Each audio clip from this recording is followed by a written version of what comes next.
Halo sahabat Trainer, jumpa lagi dengan saya Prita Kemal Gani di Entrepreneurs Diaries. Acara yang selalu menghadirkan entrepreneur inspiratif dengan cerita bisnis dan kesehariannya. Kali ini edisi spesial dengan seorang tokoh, yaitu Bapak Nadiem Anwar Makarim, yaitu CEO dan founder dari Gojek. Mari kita simak perbincangan saya bersama Bapak Nadiem Anwar Makarim.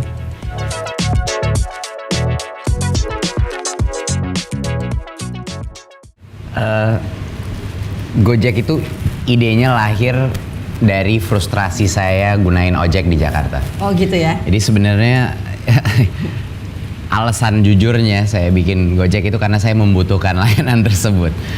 Iya, jadinya karena kemana-mana naik ojek. Waktu itu saya di konsultan di McKinsey. Kemana-mana kalau mau meeting naik ojek karena kalau naik mobil nggak bakal nyampe. Meeting klien bakal selalu telat. Iya. Tapi kenyataannya kalau lagi butuh ojek nggak ada. Kalau nggak butuh ojek menu-menuhin di pangkalan. Terus kalau tinggal beberapa sisa pulang kantor mau naik ojek pasti ditembak harga 50.000, 40.000. Udah gitu muka saya kayak orang luar jadinya. Pertama ditembaknya 50-60 ribu aja ya. Saya langsung mulai kesel. Saya bingung kenapa ini bisa nggak efisien seperti ini. Barulah saya mulai ngobrol-ngobrol. Punya ojek langganan kan, saya 3-4 saya ajak ngopi. Saya ajak ngopi di pinggir jalan, habis itu saya mulai interview mereka. Gimana sih hidup Anda gitu, mikroekonomi seorang ojek itu seperti apa. Baru dari situ saya mulai sadar, wah ini adalah problem fundamental demand dan supply yang nggak match. Jadi ini adalah problem efficiency yang harus kita resolve gitu. Dan lama-lama saya juga develop trust kepada beberapa ojek langganan saya yang sering saya tes, saya kasih uang buat beli makanan, oh dapet gitu. Saya mulai kalau trust lagi saya titip barang, diantar. Ini aman-aman juga ya. Jadi saya mulai ngetes semuanya. Terus persepsi ojek sebagai suatu bagian dari komunitas yang kumuh dan tidak terpercaya itu mulai hilang di benak saya. Wah, ini ada satu discovery gitu. Barulah saya mulai meluncur bikin call center. Wow. Nah, tadi Mas Nadiem bilang kerja dulu di konsultan baru buat Gojek ini. Berarti nggak langsung buat startup dong, kerja dulu ya? Ya, kalau saya nggak kerja, duitnya dari mana? Karena saya tiga tahun nggak ada yang mau danain Gojek, jadi harus dari kantong sendiri. Dari kantong sendiri. Nah, menurut Mas Nadiem gimana kalau untuk anak muda nih, fresh graduate, bisa nggak langsung jadi seorang entrepreneur? Atau sarannya Mas Nadiem gimana? Kalau menurut saya, sekali lagi saya harus mohon maaf, semua opini saya itu hanya opini saya saja. Kemungkinan besar saya salah karena bias. Jadinya opini saya adalah apakah bisa student langsung dari universitas meluncur bisnis? Bisa, tentu bisa. Apakah itu yang saya lihat paling optimal dari kesuksesan entrepreneur yang saya lihat ya, yang bisa menonjol akhirnya? Nggak banyak. Lebih banyak profil entrepreneur yang sukses dalam tanda kutip ya, kita belum tahu karena Gojek pun belum bisa dibilang sukses karena baru 3 tahun aplikasi meluncur. Tapi itu saya lihat dia punya kombinasi pengalaman. Salah satu hal yang saya lihat ada beberapa leader bukan cuma di dunia startup tapi juga di dunia korporat juga gitu. Tapi kalau seorang keluar dari universitas langsung menjadi bos dan dia nggak pernah jadi kacungnya orang lain, itu menimbulkan suatu mindset yang menurut saya kurang matang. Jadi saya waktu keluar dari universitas pertama to be able untuk bisa memimpin harus bisa ngikutin dulu orang gitu. So in order to lead you have to follow first gitu. Dan kalau kita bisa bekerja dengan bos walaupun itu bosnya nggak baik atau irasional atau galak dan lain-lain, proses adaptasi mental kita terhadap seorang dalam posisi otoritas itu sangat penting untuk kita mengenal diri kita. Jadi saya selalu anjurkan, sebelum gabung tes dulu, lu bisa nggak di dunia profesional atau di dunia di mana you are not the boss. Jadinya bukan masalah sektornya atau industrinya, kuncinya adalah bisa nggak mengikuti sebelum memimpin. Itu aja. Jadi yang saya lihat itu pattern yang lebih efektif dan lebih sukses. Terus terang ya, tapi waktu itu ada studi di luar negeri mengenai all entrepreneur startup teknologi berdasarkan umur. Median umur startup yang sukses dalam arti ada return IPO dan lain itu sebenarnya 40 sampai 50 tahun. Oh gitu ya. Jadi ya ini mungkin ada satu persepsi semua Mas orang. Mas tadi di bawah 40 kan? Saya 33. Ya, saya 33. Tapi udah sangat sukses. Jadi this is exceptional guy ya. Iya, tapi ada persepsi di antara banyak anak muda dan orang yang melihat industri ini semuanya industri anak muda. Iya. Tapi sebenarnya nggak ada satupun kalau dilihat ya semua perusahaan besar teknologi di Indonesia itu nggak ada satupun yang nggak 10 tahun in the making. Gojek itu sebenarnya mulai dari call center 3 tahun struggling itu dari 2011, 2010, 2011. Bentar lagi lah 10 tahun gitu. 2011. Tokopedia sama udah 10 tahun. Traveloka juga gitu. Jadi ini adalah bentar lagi lah 10 tahun. Jadi ya, tidak ada shortcut di bisnis. Seperti di hidup sama aja. Tidak semuanya ada shortcut. Harus ada proses ya. Betul. Nah, kalau menurut Mas Nadine gimana nih kalau mau mulai buat student fresh graduate yang mau mulai usaha? Apa yang paling penting? Ide dulu atau modalnya? Atau apa? Mas Nadine role modelnya siapa? Jadi ada 3 role modelnya Nadiem Makarim siapa? Terus gimana menurut seorang Nadiem kalau mau mulai usaha? Apakah perlu uang dulu atau perlu ide dulu? Atau ada hal lain? Terus terang kalau dibilang role model, kayaknya saya nggak punya satu role model gitu. Tapi saya menggarap inspirasi dan pembelajaran dari berbagai macam orang, mentor, dari investor saya, dari tim saya itu utama. Saya bingung suka orang bisa role model orang yang misalnya kayak Elon Musk atau Jeff Bezos gitu. Memang mereka inspiratif, tapi juga saya nggak kenal mereka. Jadi saya bingung juga kok orang tuh bisa menginspire banget tapi nggak kenal. Kalau saya lebih terinspire sama orang-orang yang benar-benar berdampak kepada development saya sebagai leader. Jadinya guru-guru saya, orang tua saya, teman-teman saya yang bikin startup waktu di sekolah itu yang benar-benar memicu saya. Teammate saya. Sekolahnya di mana sih Mas Nadine? Saya di Brown University sama Harvard Business School. Ya. Wow. Tapi di Alizar SD-nya di sini di Pondok Labu. Ya. Oke, nah terus? Jadi role model saya bukan role model tapi lebih narasumber untuk development saya sebagai individu gitu. Jadi lebih dekat sih semua role model saya. Dan kalau menurut saya untuk student untuk mulai apa yang paling penting? Yang pertama adalah untuk menentukan apakah saya cocok menjadi founder. Itu dulu. Saya bisa ngomong sama semua. Saya paling kesel kalau motivator itu ngomong depan semua orang lalu bilang semua orang bisa jadi founder, semua orang bisa jadi entrepreneur. Itu simply not true. Dan nggak semua orang harus jadi founder. Itu nggak make. Kalau semua orang jadi founder, jadi so what happens to the rest of the world gitu loh. Jadi it doesn't make sense gitu. Number one, being a founder adalah salah satu role paling painful di dunia. Itu udah jelas. Bagi semua orang yang udah pernah setup bisnis mau kecil gede nggak ada bedanya. Painnya sama, ya. Buka warung di pinggir jalan sama bikin startup kayak Gojek sama painnya. Karena semua beban ada di kita sebagai pembikin bisnis. Jadi nomor 1. Jadinya kalau pertanyaan pertama adalah nomor 1, saya bisa tahan banting apa enggak? Kedua, secara finansial saya bisa tahan banting apa tidak? Ya karena nggak kerja kan, harus ada income dari mana? Iya, makanya jadi harus siap. Secara finansial juga harus siap. Nomor 3 adalah apa motivasi saya. Nah,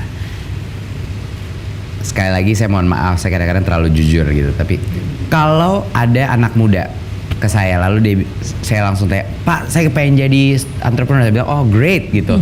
Jadi apa? What do you want to build? You know, what do you want to build? Dia bilang, oh saya belum tahu, tapi saya pokoknya mau bikin company gitu. Lalu saya terus terang saya langsung ke situ, lalu saya bilang, oke, kalau motivasi lu cuman mau bikin duit cepet atau kepengen jadi entrepreneur, nggak bakal jadi, nggak bakal 100% gagal pasti. Ya, Motivasi utama entrepreneur yang saya lihat yang bisa naik adalah orang-orang yang nggak kuat ada suatu masalah di dunia nyata yang dia harus solve. Terus dia lari. Dia gemes. Dia ngelihat ada suatu masalah, ini masalah besar, kenapa sih nggak bisa dibenerin? Lalu dia mengambil langkah untuk men-solve masalah tersebut. Nah itu biasanya orang-orang yang langsung mental bisnisnya. Karena dia bukan mikirin bisnis model, dia bukan mikirin ada nggak sih di luar yang saya copy aja, atau lagi ngehits nih bisnis martabak, atau lagi hits nih bisnis nih, like, bikin aja lagi gitu. Supaya banyak untungnya juga gimana ya, menghasilkan uang banyak lebih cepat. Betul, itu udah 100% nggak akan, ya mungkin jadi kecil gitu kalau saya. Tapi kalau mau benar-benar menjadi suatu solusi yang besar, harus mengejar suatu masalah yang besar. Masalah terbesar dan terumit adalah opportunity terbesar di dalam dunia teknologi, especially entrepreneurship di dunia teknologi. Jadinya orang-orang individu-individu yang paling kesel sama how things are, paling nggak kuat dan ingin merubah hal yang dia lihat sebagai suatu friction, suatu masalah, suatu kelambatan, suatu kemahalan, sesuatu yang kok kayak gini sih, ribet banget sih ini. Itu biasanya ciri-cirinya founder. Jadinya itu dulu, dengerin suara hati dulu. Am I a founder? Gitu. Karena ada orang yang naturally memang founder, ada orang yang naturally sama sekali bukan founder. Ada juga orang yang luar biasa pinternya, malah kebanyakan orang yang terpintar-pintar bukan founder.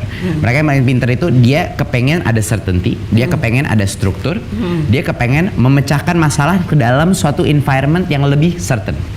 Gitu. Itu orang seperti itu akan sengsara menjadi founder. Karena sebagai founder perubahan selalu terjadi on and on and on. So you have to be comfortable with uncertainty, very comfortable gitu. Ya luar biasa ya, Mas Nadiem ini 33 tahun pengalamannya ya, dan juga tadi benar juga. Jadi tanya dulu ya, kata hati dengarkan dulu sebelum jadi founder.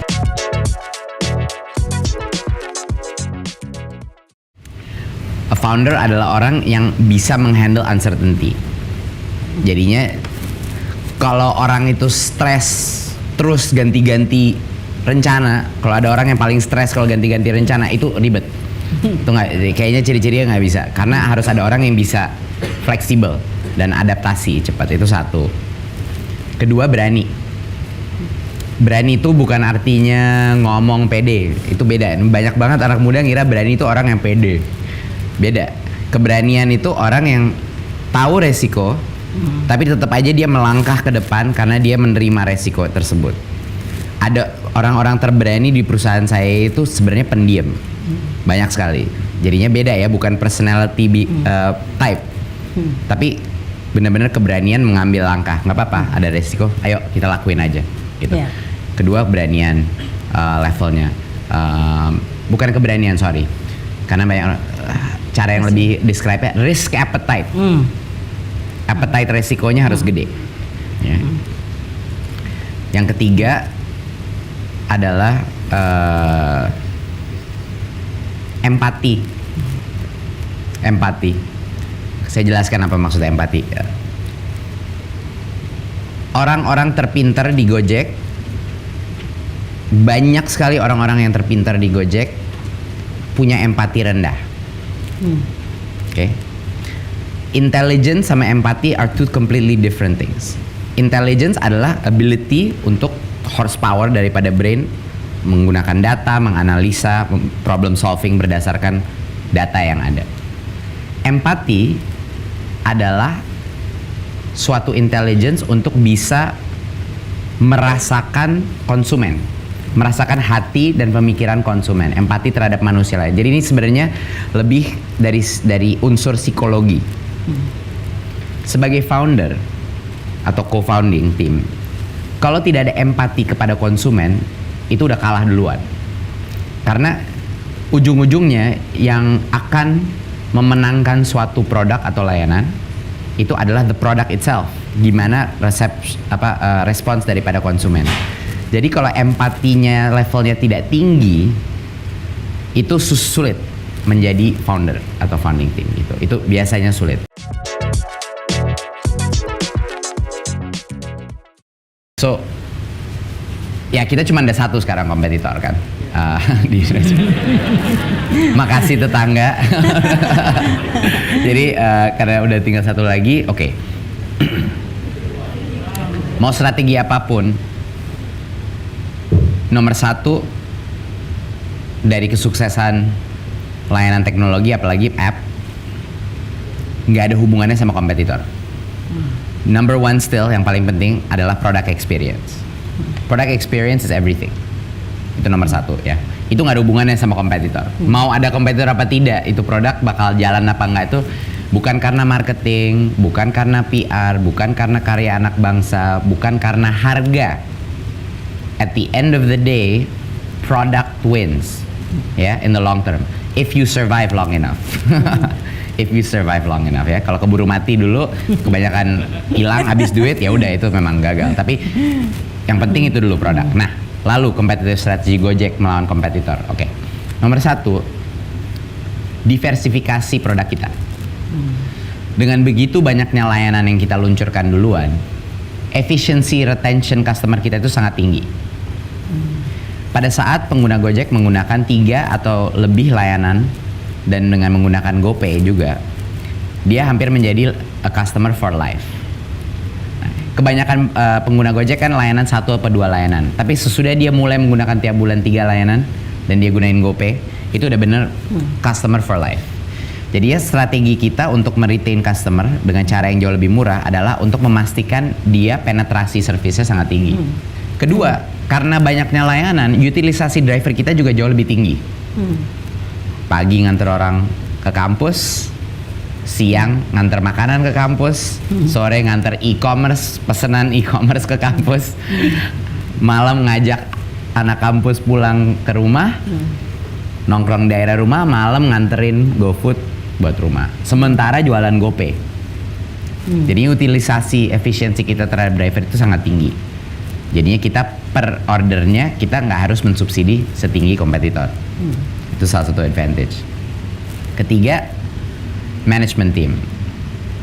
Cara kita merekrut, cara kita melihat produk, cara organisasi kita didesentralisasi, itu merupakan competitive advantage yang terbesar. Karena produk kita derivatif daripada tim yang kita hire. Jadi strategi Gojek itu walaupun ada orang yang senior yang kita mau hire, kalau market rate di sini kita bayarnya di sini dulu. Kita tes, lu mau nggak? Kalau dia mau gabung, itu artinya dia benar-benar kepengen di Gojek, bukan di Gojek karena gaji atau salary.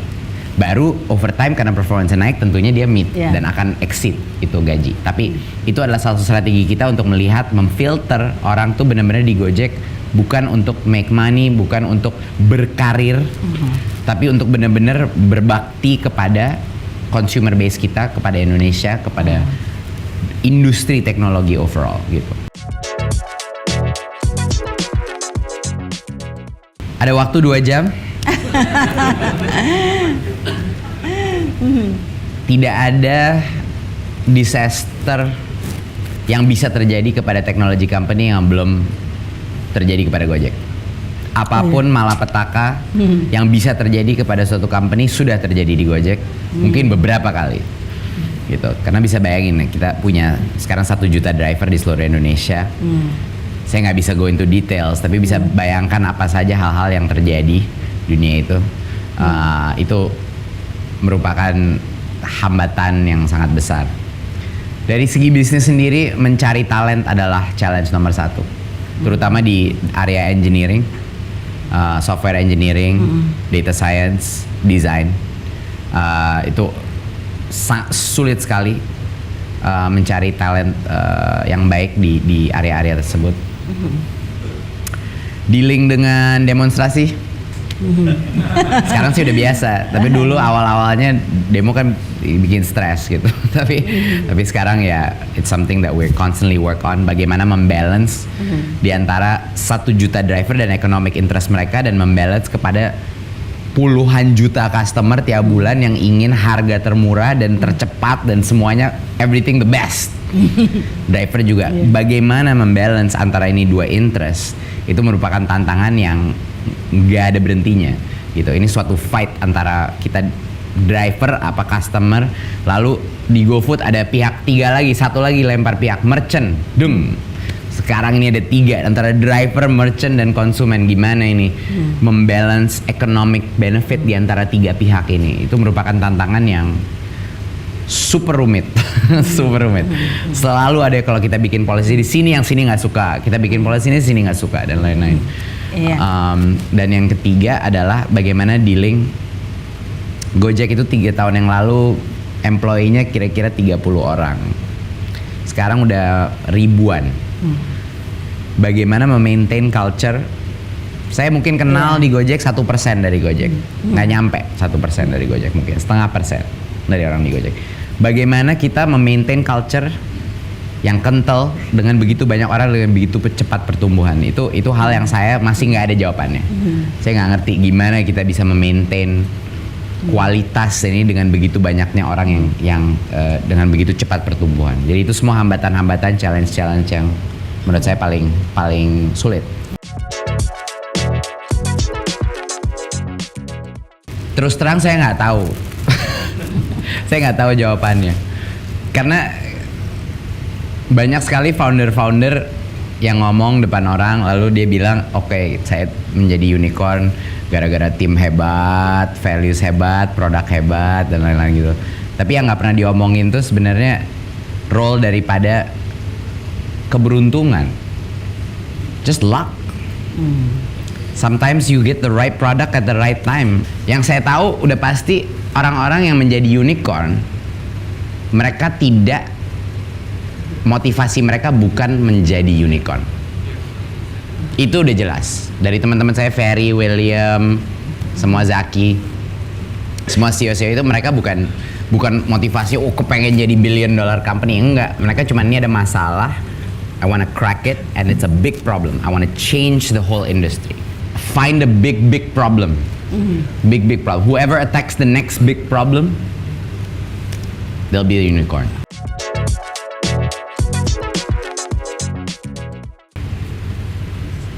Tim yang hebat. Kalau punya tim yang udah kayak keluarga, itu ya udah keluarga. Keluarga tuh berantem terus, tapi at the end of the day, your family. Gitu. Jadinya kalau kekompakan leadership suatu perusahaan itu bisa kayak keluarga. Ciri khasnya keluarga berantem loh, itu penting. Harus berantem terus. Kalau nggak berantem nggak bakal ada inovasi. Ya. Kalau semuanya setuju bilang iya aja nggak bakal jalan perusahaannya. Tapi komitmen saya dalam perusahaan Gojek itu adalah about the people that I work with, the leadership. Itu satu, tim. Karena mau apa-apa yang kita ketemu setiap hari itu tim. Kedua, ngelihat produk kita dampaknya di masyarakat. Itu karena saya gunain layanan saya 3 kali sehari, 4 kali sehari gitu kan, dan beberapa layanan, ngomong sama merchant, ngomong sama driver, melihat betapa transformatif hidup mereka karena suatu aplikasi. Itu luar biasa. Itu yang bikin kita excited. Kalau saya lagi stres atau kayak putus asa atau apa, saya ngobrol sama driver. Dah hilang, jelas tujuan gue gitu. Jadi kalau lagi saya always go back to why you started this, why did you do it in the first place. Jadi itu benar-benar 2 hal yang bikin kita stay, bikin saya stay. Untuk tim, equity options itu penting sekali. Jadi ya saya dari awal dikritik terus sama semua investor, lu ngapain ngasih options equity kepada tim, kok kayak kacang goreng ngasih saham gitu. Katanya nggak perlu orang dikasih sebanyak-banyak itu. Saya bilang udah lu tunggu aja deh nanti 3 tahun lagi, you'll see what I mean. And now Gojek is a company of owners, bukan employee. Jadi leadershipnya tuh semua pemilik Gojek, pemilik saham. Jadi beda banget attitude-nya. Mereka sense of responsibility-nya tuh sebagai kayak pemilik, bukan sebagai employee. Kalau rasio di leadership Anda lebih banyak employee daripada pemilik, wah itu udah you're in trouble. You want as many pemilik in the right position in the leadership of a company. Jadi itu juga untuk menjawab komitmen jangka panjang. maruk terhadap investor, paling generous terhadap tim manajemen.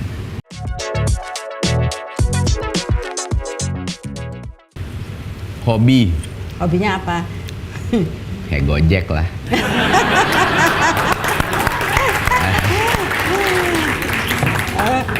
I mean, I enjoy, I binge on Netflix every night before I go to sleep. Jadi itu satu hal, that's one of my addictions, Netflix. Sama kayak Mas Kemal. Karena satu-satunya saat saya bisa shut off gitu loh. Susah banget shut off. Karena kalau nggak ada konsumsi apa-apa, saya selalu mikir aja terus Gojek. Jadi itu satu hal. And then family, really. I don't have much time for anything else. So mainly it's family time and friends time. Itu saya pastikan saya masih jadi waras karena selalu spend time sama temen sebelum Gojek ya. Itu beda loh. Temen setelah Gojek dan temen sebelum Gojek itu beda banget. Oh, beda ya? Selalu temen sebelum Gojek dan keluarga sama family.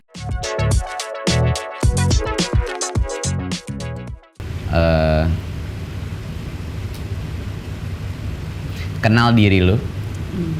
Pertama, kejujuran kepada diri. Itu penting banget. Selalu tanyain kenapa. Kenapa gue melakukan ini. Dan harus jujur. Susah banget loh jujur sama diri sendiri. Itu nggak gampang. Lebih susah lagi jujur sama orang lain. Tapi jujur sama diri sendiri pun susah. Itu satu. Nomor dua, tips buat entrepreneur. Jangan fokus kepada bisnis modelnya. Jangan fokus kepada apa yang orang lakuin di luar. Fokus kepada masalah yang dialami banyak orang. Kalau masalah itu tidak dialami banyak orang, ya bisnisnya segede gitu. Kalau masalah itu dialami banyak orang, ya kesempatannya segede gitu. Ya, fokus kepada masalahnya. Fokus kepada konsumer, apa masalah yang konsumer itu hadapi. Jangan fokus kepada business model, monetization ini, enggak. Masalahnya dulu. Ada nggak masalah? Lalu pertanyaan kedua, bisa nggak gue pecahkan masalah ini melalui suatu produk teknologi? Yang kedua. Ketiga. Tips ketiga adalah you will fail. That's not if, it's when. Kesalahan utama banyak entrepreneur, dia ngira pada saat naik bakal naik terus, dan pada saat turun bakal turun terus. Ini adalah kesalahan psikologis. Kenapa Warren Buffett bisa make money dari stock market ini karena psikologi manusia seperti itu. Kalau lagi bagus dikira bakal bagus terus, kalau lagi jelek wah udah putus asa, hancur. Kalau mau survive sebagai entrepreneur, harus sadar bahwa what comes up must come down. And what comes down will come back up. Ini adalah the only constant of all business. Jadi untuk bisa menerima itu dan tidak blindsided, tidak selalu kita memproject, kita bakal sukses, wow, akhirnya dia hancur. Dia nggak lihat flank kiri kanannya dia, resiko kompetitor, industri berubah. Lagi hancur, wah putus asa, nggak bakal recover, udah deh mending quit. Nah ini adalah kedua fallacy dari entrepreneur. Jadinya mungkin menyadari cyclicality dari bisnis, industri atau apapun di kehidupan kan sama kayak gini juga. Itu penting banget. Iya, kalau katanya Gojek mau buka di Filipina ya, Mas Nadiem? Saya belum bisa bilang, tapi yang udah rumor-rumornya bahwa kita akan ke beberapa negara Asia Tenggara, ya saya nggak bisa confirm or deny, tapi dikira loh, ya. Oke. Kayaknya all I can say is that I'm very excited untuk bisa mengetes konsep Gojek di luar Indonesia. Wow, luar biasa. Ya. Terima kasih.